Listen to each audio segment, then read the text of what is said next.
complex, and that it requires policies that are tough and smart. Guess who else supports these policies? Hillary Rodham Clinton. And nowhere in Ventura County do the residents understand more the contribution that immigrants have made to our history.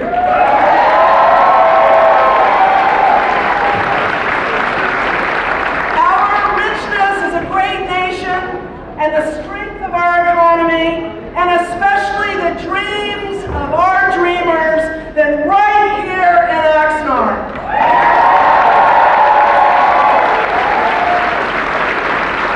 Ventura County residents want immigration reform that keeps families together,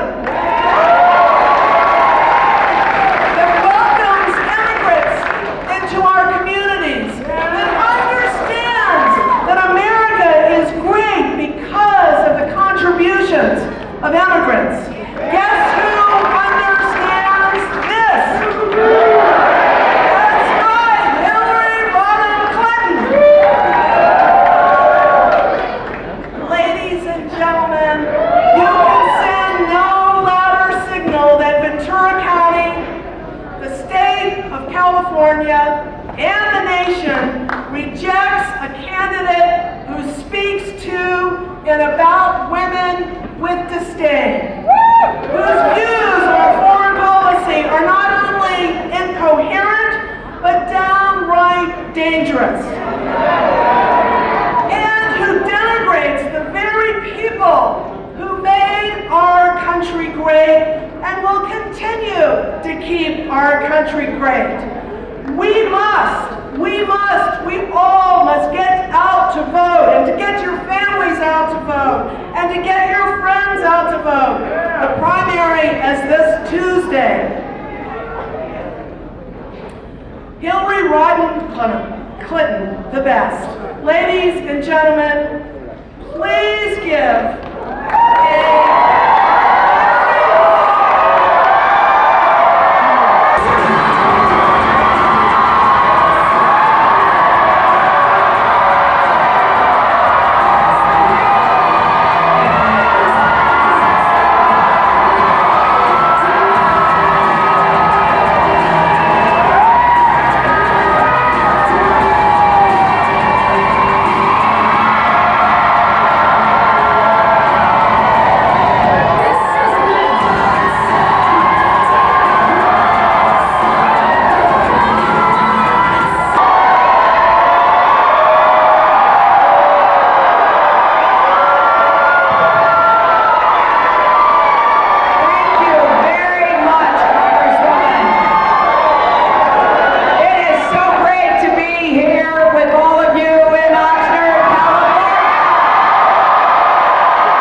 but what a great way to spend part of a Saturday afternoon. I want to thank Congresswoman Brownlee for that wonderful introduction. We're very proud to have her in the Congress. I look forward to working with her if I'm so fortunate enough to be president on your behalf. I want to thank Representative Das Williams. I want to thank the superintendent, Dr. Penelope De Leon, Principal Gary Maeda. I want to thank the Hueneme High School community, and particularly this great band. I am so pleased you're here. You look great in your uniforms, really. Terrific. You know, I asked the principal, what does Hueneme mean? And he said it's a resting place. It's a resting place. And it's also a place filled with hard-working people. It is a place where you care about your families, you care about your community, You take pride in your schools, and you are so much a part of the kind of America that I cherish. People who care about each other, care about your neighbors, are devoted to your families and their futures. That is who we are as Americans. Let us never, ever forget that. We are stronger together.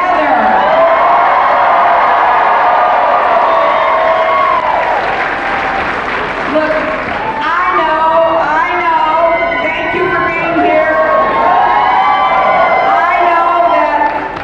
I know that this is going to be a really significant election. Oh, hey, I want to thank Mariachi Band, too.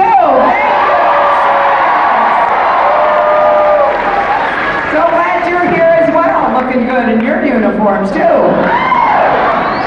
Wow. I want to just talk for a few minutes about the stakes in this election. Because every day that goes by, they seem to get even higher. And I really believe that this is one of the most important elections we've had. Now, why do I say that? It's not because I'm running. If I weren't running, I would say it was. It's because I have been deeply honored and privileged over the last years to have met a number of our presidents.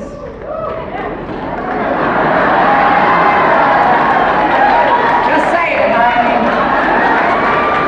but actually, going back to President Carter, President Reagan, first President Bush, in addition to, of course, my husband, the second President Bush, and President Obama. Now, they were of different political parties, we know that, and I sure didn't agree with everything they did, but I will tell you this, they all carried themselves, presented themselves as men who understood the seriousness and responsibilities of the job. They, each with their own backgrounds and experiences, came to the office of the presidency and the duties of commander-in-chief with a sense of awe and honor. I know how hard this job is, and I know how important it is that the person we vote for understands that everything you say matters. Matters here at home, matters around the world. Because when you are seeking, and certainly when you are serving as President of the United States, the entire world is listening. We bear a responsibility of leadership. I'm proud of that. I think about all our veterans who we honored last Memorial Day and the service they gave to our country.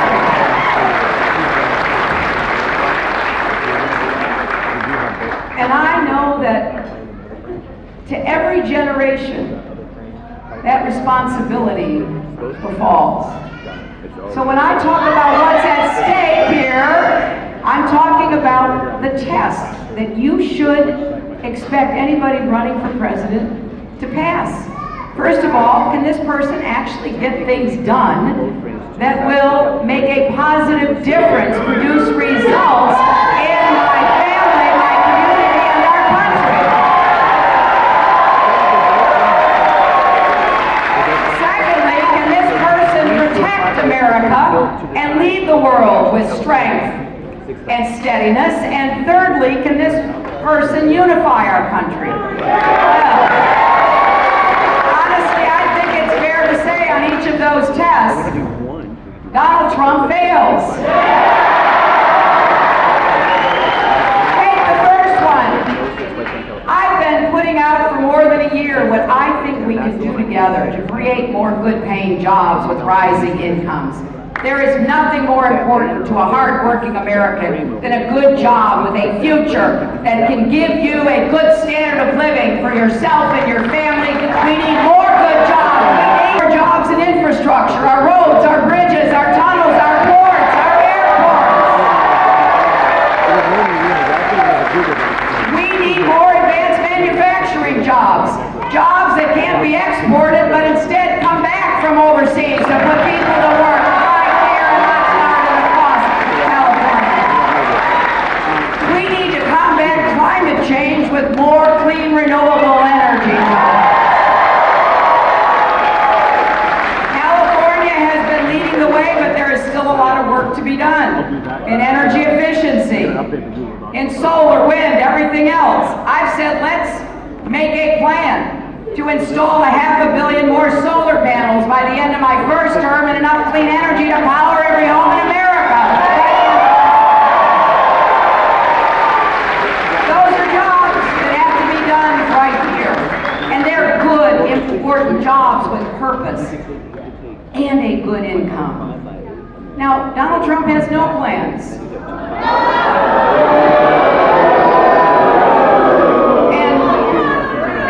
He says climate change is a Chinese hoax. Sort of sounds like Trump University, if you ask me.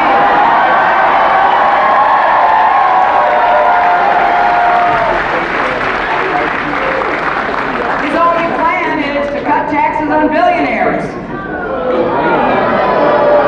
You know, we tried that before. It doesn't work out so well. Some of you remember during the 1990s when my husband was president, we had 23 million new jobs and incomes went up for everyone.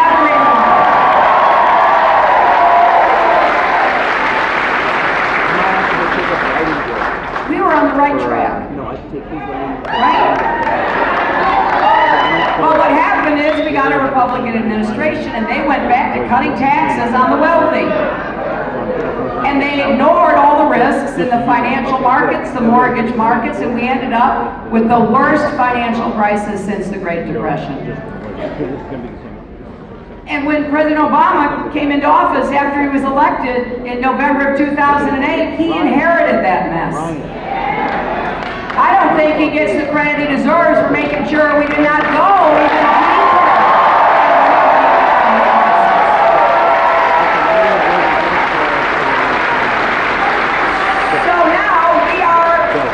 standing, but we're not yet running, and that's why I've got these very specific ideas about what we can do to really get the economy pumping, get more people back into the job market, and get those incomes rising. But it's not enough just to grow. We got to make the economy fair. We got to do more to help small businesses again. Small business actually creates most of the jobs in America. We need to follow California's example and raise the federal minimum wage. And we need to finally guarantee equal pay for women's work.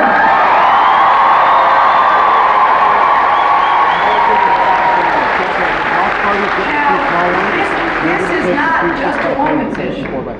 If you have a mother, a wife, a sister, a daughter, we all have at least one of those. It's a family issue. It's an economic issue. We believe in America that if you work hard, you should be rewarded. And that's true for women and men. It's true for everybody. So we're going to make sure that it finally results in equal pay. Now, everything I've just said, Donald Trump disagrees with. He doesn't want to raise the minimum wage. He doesn't believe equal pay is a problem. I also believe we've got to do more to help people balance family and work. We've got to hold down the cost of child care. In some places it costs as much as college tuition. We need to do more to help people afford to go to college again. And I've set out a plan that if you go to a public four-year college or university, you're not going to have to borrow tearing our country down, insulting our country. But that doesn't mean we rest on our laurels. We have work to do. It means young people have to pursue their education and work as hard as they can to go as far as they possibly can reach. It means we all have to do our part to stand up for our rights. And that's exactly what I will do. I will defend a woman's right to choose, and I will defend Planned Parenthood.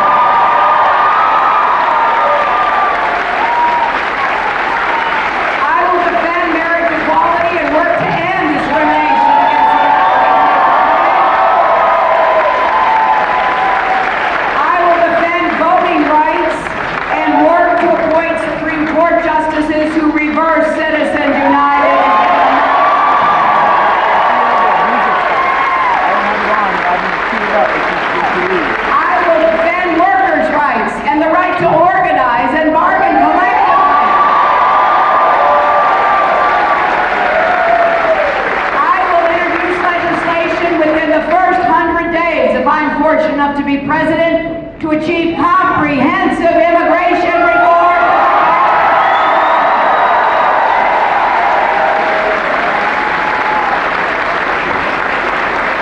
And I will continue to stand up against the gun lobby for common sense, gun safety.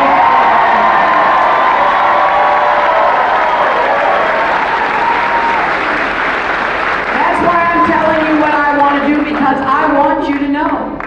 I'm not going to just give you slogans and rhetoric. I want you to know what I will try to do if I'm your president, and I want you to hold me accountable. Because I want to rebuild that sense of respect in our country. A democracy runs on respect. And I don't think I have all the answers either. One of my favorite Trump quotes is he said he thinks he knows more about foreign policy and national security than all the generals. He's asked who he listens to. He says he talks to himself because he has a very good brain. One of my personal favorites is he says he knows how to deal with Putin because he took the Miss Universe pageant to Moscow. Look, I don't think I have all the answers. If you're looking for somebody who believes he has all the answers, I'm not your candidate. I can promise you hard work, and I can promise you I will listen and learn from people in our country. And I can promise you I will go anywhere at any time to meet with anyone to try to find common ground. Because that's what we've got to get back to doing. Our country was set up so that people have to work together. And that's what I believe in. I have seen it. I have seen my husband. I have seen Barack Obama. I know how hard they have worked. It's not an easy job. It's a job that requires 24/7, but it's a job that requires somebody who not only will seek common ground, but also stand our ground about what is important to America and our place in the world.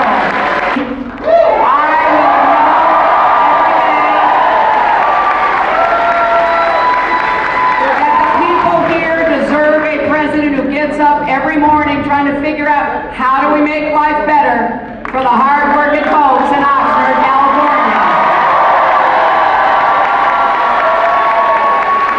But I can't do any of that without your help. If you all have a ballot at home you haven't filled out, please fill it out. Send it in. I would be honored to have your support. And if you don't, come out and vote on June 7th. Come out and cast a vote for your future. My name may be on the ballot, but I have worked hard to make a difference in people's lives for a long time.